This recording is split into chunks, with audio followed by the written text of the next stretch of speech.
Hey, welcome back. Another day, another vlog. Good to see you all on this Friday night, Friday morning if you're in the States. If you're in England or Europe, it's probably only a little bit behind. So, afternoon to you all.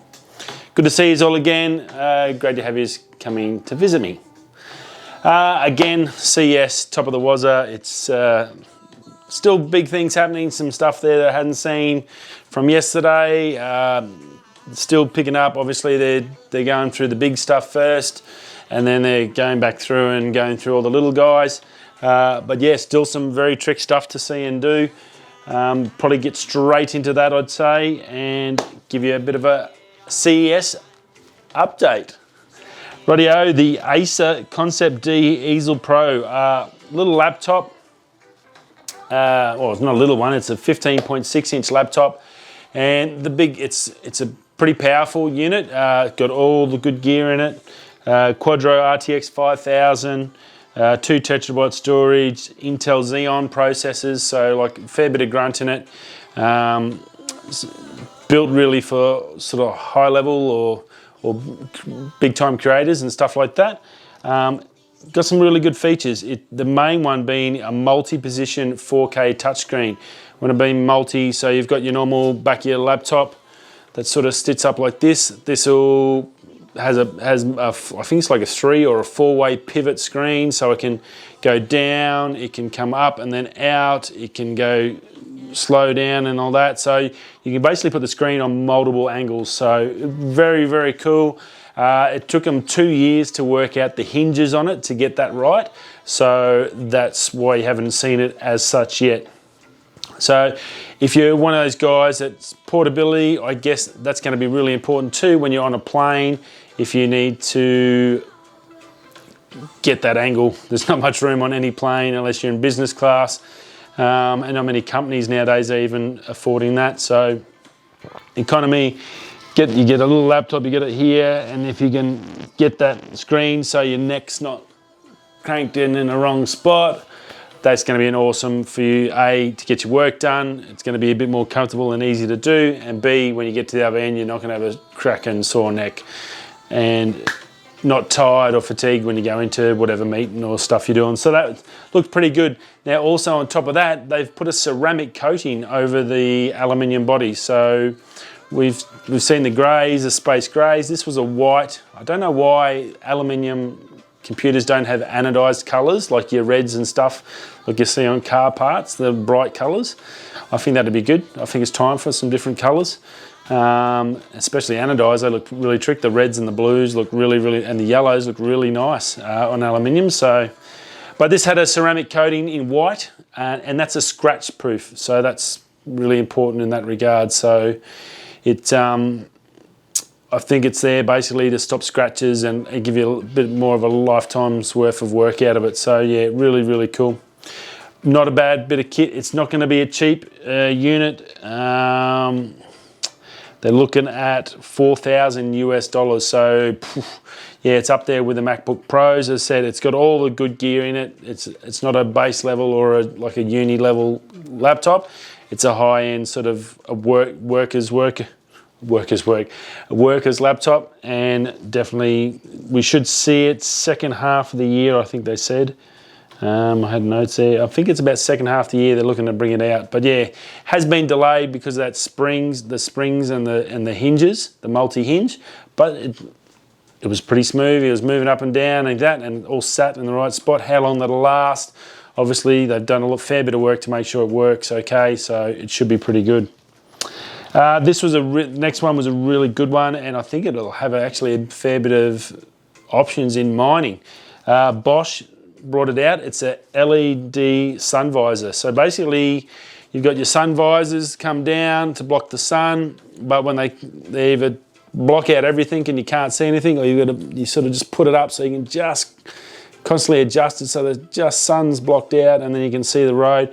What Bosch has come out and put a clear glass screen up with a dimmable feature in it, and basically it's got like a face camera on your dash. You put that in with this sun visor, it's watching your face and your eyes, it's seeing where you're looking, and it will only block and it'll work that out with where the sun is, the location technology. It's amazing.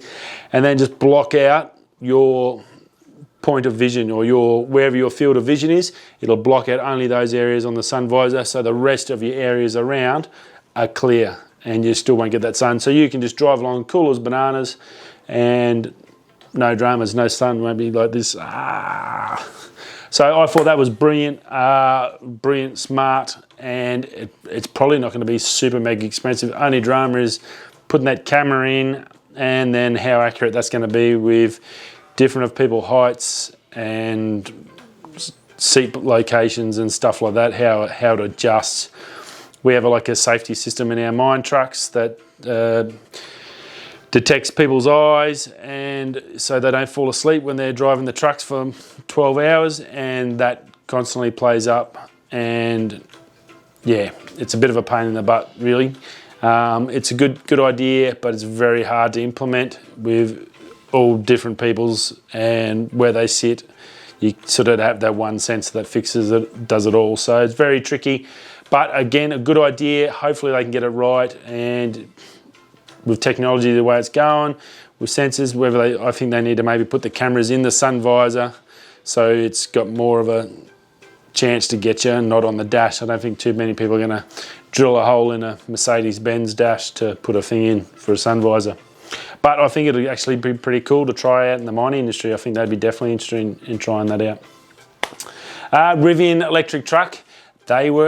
The electric truck, it was probably the only one. There was no, I haven't heard anything about I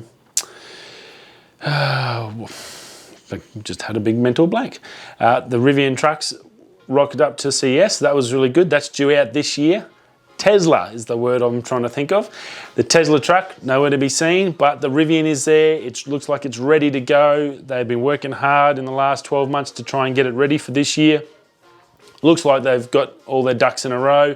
Fingers crossed I think they should do pretty well. It's more of a ute that I think people enjoy driving. It's not a work ute as such still. There is another company, Atlas, that we've talked about on another day, another vlog, that actually is a work ute. I'm not sure how they're going and how far away they are from production. But the Rivian we should see in 2020. I think that's going to be a good start. They look like they've really got their head switched on. I'm pretty sure Ford is backed them with a heap of money not long ago. I think we talked about that as well. So Ford's chucking their money on them. So they've got the financial backing. So 2020 could be the year of the first real electric truck to make market.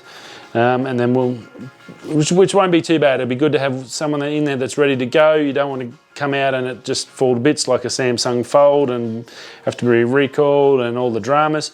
Better if coming out if you're prepared. And I think Rivian have done the right thing and haven't said too much, and then just said, right, now we're ready to go. Let's go 2020, here we come. So that'll be good. I can't wait to see how that goes actually once it gets out and about. Canon has released a gamer's camera. It's the M200 and it's had an updated HDMI. So basically you can live stream directly from the camera. It's a little bit adjusted to suit gaming as such. It doesn't have 24 frames a second. It'll do 4K 30, they said. I did go into the American website. They have got an M200 on there, but it's got 24 frames a second. I don't think it's the same one because it doesn't mention anything about gaming or the increased quality of the HDMI. So I think there's a new HDMI port coming to it with some software touch-ups in it. But basically it's designed so gamers can use that instead of the one in their laptop or just a normal video cam. So I think they're getting smart, Canon. They're seeing that the gaming industry is pretty big, or it's actually huge, and they're now making a specific camera just for gamers. It's a good entry-level one. It's got all the great things. It comes with that 15 to 45 M series lens. Now there's other lenses through, like the Sigma 16 that we're using here today. So the gamer's gonna have some options to get some high-quality footage for their streams, which I think 2020, now that streaming's a huge thing, I think you'll see that quality will start coming up. The money's there. They'll have to get better as they go, so having a good camera to capture it all, definitely something that's happened. You only got to look at Ninja's setup that he did in his house with Red Bull, and it makes a big difference when you've got something that actually makes everything look good. So that was pretty cool. It's going to be $499, which is the same price as what the M200 is on the American site now. It's 24 megapixel. Again, it'll come with that 15 to 45 stock lens. So yeah, that's still going to do a good job. That's got autofocus in 1080p, which will be fine. I don't think they'll need the 4K. I'm sure they should be able to get in 1080p, should get the 24 frames a second anyway. So I think it'll be a really, really good camera for you gamer guys out there. So look for that in this year from Canon. Rightio, some tellies, some super tech. Now everyone's talking 8K, but I think 8K was actually pretty much an afterthought if you actually looked into a lot of the stuff. Their real eye on the prize for TVs is micro and mini LEDs. And that seems to be, 8K's coming. They've locked and loaded. It's just getting the price down and the costs down to get it out to market. That's 8K. Obviously, there's no footage for 8K, so it's all upscaled. So that's a big part of it. But 8K they can do.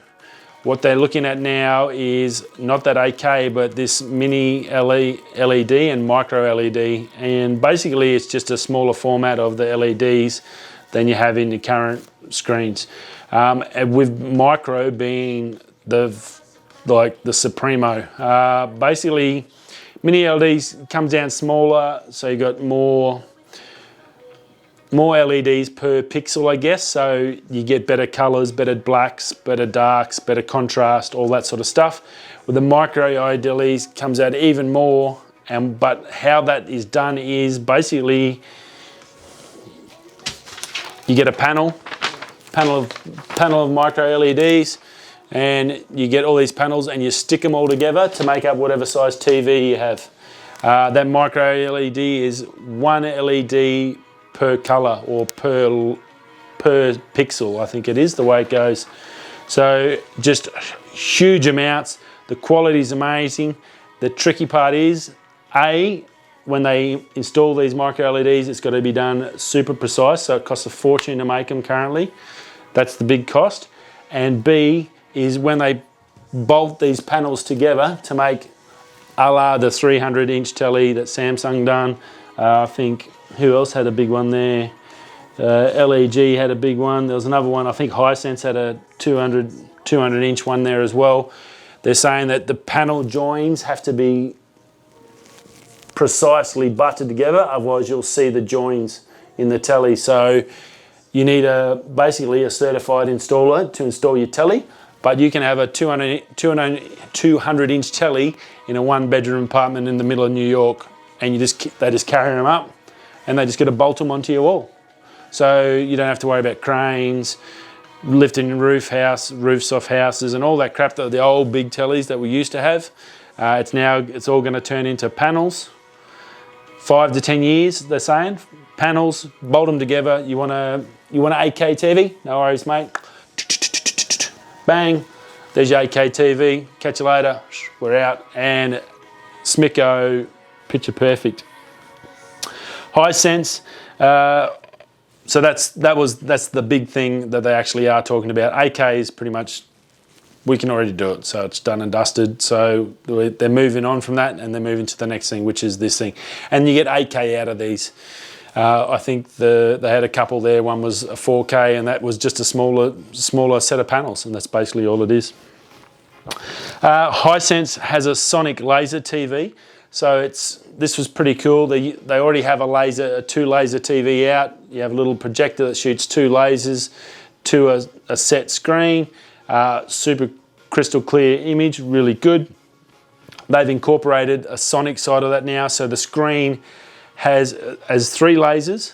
So red, green, blue are your 3 lasers. So obviously you can't see them, but it's a really good image. And also there's speakers inbuilt into the television. So, and it has 6 activation whatevers to turn them on. So basically all your sound comes out of your telly. So in your past you'll have your speakers to your side and your center speaker. So your left, right, speaker, and then your center speaker for your sort of, I guess, vocals coming out from normally shoved underneath in the TV box underneath with your subwoofer.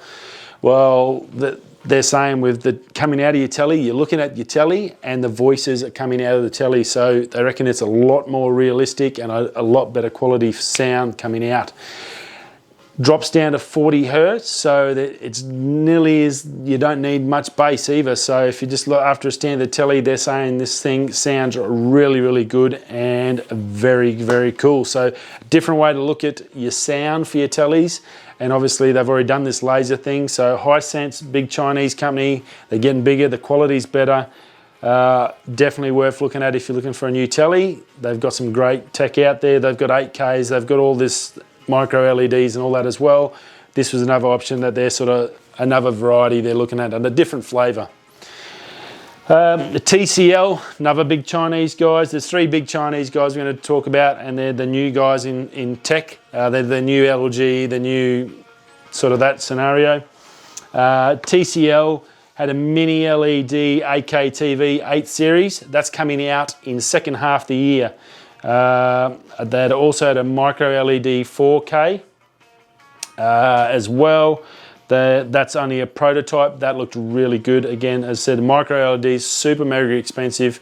The 200-inch ones, they reckon they're about, the 300-inch one would be about $1 million to buy, so a little bit expensive at the moment.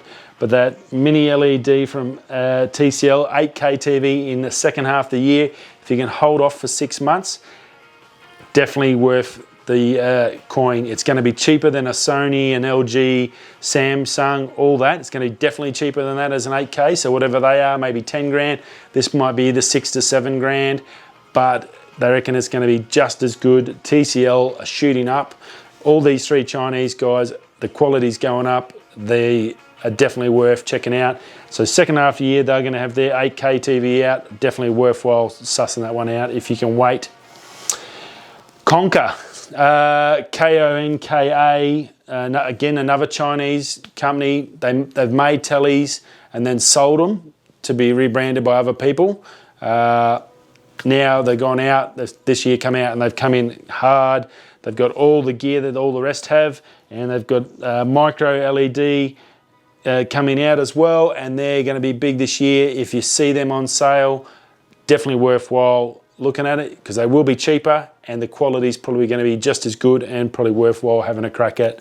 So Konka, check them out for a telly. So those three Chinese boys are going to have a big year. They've got all the same tech. They're coming hard at the big boys, and I think it's definitely worth an option for you.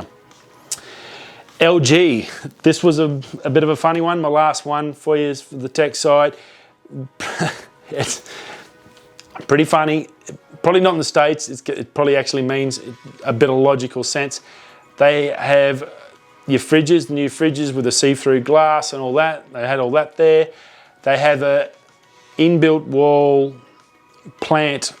Basically, it's a LG hydroponics unit, which looks like second half of a fridge. So you got your wine fridge on this side, and then they had a hydroponics with all their herbs growing in this thing.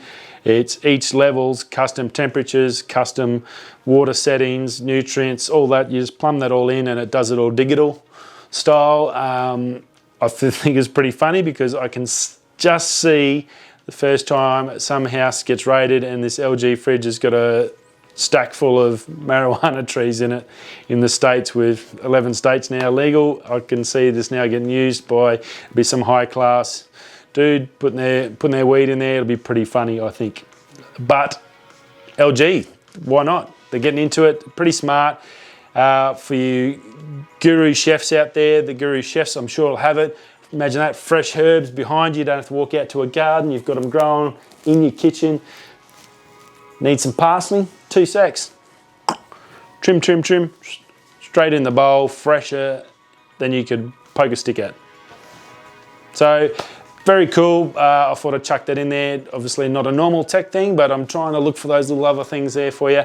And these are the ones we're getting over the last couple of days, or today, because obviously the big announcements have been made. and we're getting to the little gritty, and some of this little stuff in here is actually probably just as good as the big announcements. And stuff like that I think is really good. It's going to cover chefs. I'm sure all the big chef gurus, your Gordon Ramsays, Nigella Lawsons and all that, they're all going to have them in their TV sets pulling their herbs out. I'm sure LG's already working out deals with them to sell this, which means all the millionaires will be buying them and putting them in their houses. Yeah, something very cool and something very different. On my front, I went to get started on my video last night. By the time I got started and got this done and got this uploaded, it was already late. I quickly tried to download my photos from yesterday and I got a damn beauty. I had a bit of a play with it. I've got to get into Photoshop tonight and see if I can't clean it up a little bit more. One of those photos that you just go, shit, yeah, that's awesome. So I sort of didn't get started on my video. I'm going to try that out tonight. Just going to have a little play with this other photo that I've got. I've got 3 or 4 Perla panoramics that I really want to see if I can just polish up a bit more before I get them out, because I'm super stoked about it, and I think it's probably one of my best photos of 2020 at least, because I got some good ones last year and I think it's up on that level. So yeah, definitely some good ones to show you, and yeah. But we are working towards getting some more videos out. Hopefully we get a bit of a crank tonight. No worries, and that's about it. Hope you've had a good Friday. The weekend's here. First weekend of 2020, basically, I guess. First working week. Enjoy it. Probably, I'd say there'll be a few people just wind down, relax this weekend. It'll be pretty quiet out in the town. People will have no money left from the holidays. So they'll be all just sort of kicking back and catching up on a bit of sleep. Enjoy your break. Enjoy being with your loved ones, and we'll see you all again tomorrow. Whether you're going that way or this way, or heading up. I'll see you tomorrow. Peace.